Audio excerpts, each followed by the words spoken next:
ಜಲಶಕ್ತಿ ರಾಜ್ಯ ಖಾತೆಯ ಸಚಿವರ ಕಚೇರಿ ನವದೆಹಲಿ 37/2025 ನವದೆಹಲಿಯ ಸಂಸತ್ ಭವನದಲ್ಲಿ ಕೇಂದ್ರ ಭೂ ಸಾರಿಗೆ ಮತ್ತು ಹೆದ್ದಾರಿ ಸಚಿವರಾದ ಶ್ರೀ ನಿತಿನ್ ಗಡ್ಕರಿ ಅವರನ್ನ ಕೇಂದ್ರ ರೈಲ್ವೆ ಮತ್ತು ಜಲಶಕ್ತಿ ರಾಜ್ಯ ಸಚಿವ ವಿ ಸೋಮಣ್ಣನವರು ಭೇಟಿ ಮಾಡಿದ್ದರು. ಈ ಭೇಟಿಯ ಸಂದರ್ಭದಲ್ಲಿ ತುಮಕೂರು ಜಿಲ್ಲೆಯಲ್ಲಿನ ಈ ಕೆಳಕಂಡ ಕಾಮಗಾರಿಗಳಿಗೆ 2025-26ನೇ ಸಾಲಿನ ಆರ್ಥಿಕ ವರ್ಷದಲ್ಲಿ ಅನುಮೋದನೆ ನೀಡುವಂತೆ ಮನವಿ ಮಾಡಿದ್ದಾರೆ.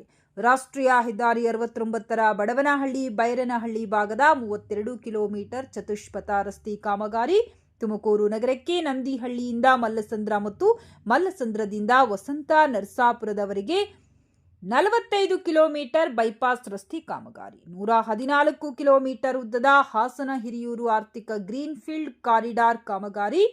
ಇತ್ತೀಚೆಗೆ ತುಮಕೂರು ಜಿಲ್ಲೆಯ ತಿಪಟೂರು ತಾಲೂಕು ಕೆಬಿ ಕ್ರಾಸ್ಗೆ ಕೇಂದ್ರ ಸಚಿವ ಶ್ರೀ ವಿ ಸೋಮಣ್ಣನವರು ಭೇಟಿ ನೀಡಿದ ಸಂದರ್ಭದಲ್ಲಿ ಭೂಮಾಲೀಕರು ಭೂಸ್ವಾಧೀನ ವಿಚಾರವಾಗಿ ನ್ಯಾಯ ದೊರಕಿಸಿಕೊಡಲು ಮನವಿ ಮಾಡಿದ್ದರು. ಈ ಸಂಬಂಧ ಇಂದು ಕೇಂದ್ರ ಭೂ ಸಾರಿಗೆ ಮತ್ತು ಹೆದ್ದಾರಿ ಸಚಿವ ನಿತಿನ್ ಗಡ್ಕರಿ ಅವರಲ್ಲಿ ಈ ವಿಚಾರ ಪ್ರಸ್ತಾಪಿಸಿ ಭೂ ಸ್ವಾಧೀನದಲ್ಲಾದ ತೊಂದರೆಯನ್ನ ನಿವಾರಿಸಿ ಭೂಮಾಲೀಕರಿಗೆ ಅನುಕೂಲ ಮಾಡಿಕೊಡುವಂತೆ ಮನವಿ ಮಾಡಿದ್ದಾರೆ. ತುಮಕೂರು ಲೋಕಸಭಾ ಸದಸ್ಯರು ಹಾಗೂ ಕೇಂದ್ರ ಸಚಿವ ಶ್ರೀ ವಿ ಸೋಮಣ್ಣನವರ ಮನವಿಗೆ ಸ್ಪಂದಿಸಿ ಮೇಲಿನ ಎಲ್ಲಾ ಕಾಮಗಾರಿಗೆ ಅನುಮೋದನೆ ನೀಡುವುದಾಗಿ ಕೇಂದ್ರ ಭೂ ಸಾರಿಗೆ ಮತ್ತು ಹೆದ್ದಾರಿ ಸಚಿವರಾದ ಶ್ರೀ ನಿತಿನ್ ಗಡ್ಕರಿ ತಿಳಿಸಿದ್ದಾರೆ ಎಂದು ಕೇಂದ್ರ ಸಚಿವ ವಿ ಸೋಮಣ್ಣ ತಿಳಿಸಿದ್ದಾರೆ. ತುಮಕೂರಿನ ಅಭಿವೃದ್ಧಿ ವಿಚಾರವಾಗಿ ಸಕಾರಾತ್ಮಕವಾಗಿ ಸ್ಪಂದಿಸಿದ ಕೇಂದ್ರ ಸಚಿವ ಶ್ರೀ ನಿತಿನ್ ಗಡ್ಕರಿ ಅವರಿಗೆ ತುಮಕೂರು ಜನತೆಯ ಪರವಾಗಿ ಧನ್ಯವಾದಗಳನ್ನು ಕೇಂದ್ರ ಸಚಿವ ವಿ ಸೋಮಣ್ಣ ತಿಳಿಸಿದ್ದಾರೆ.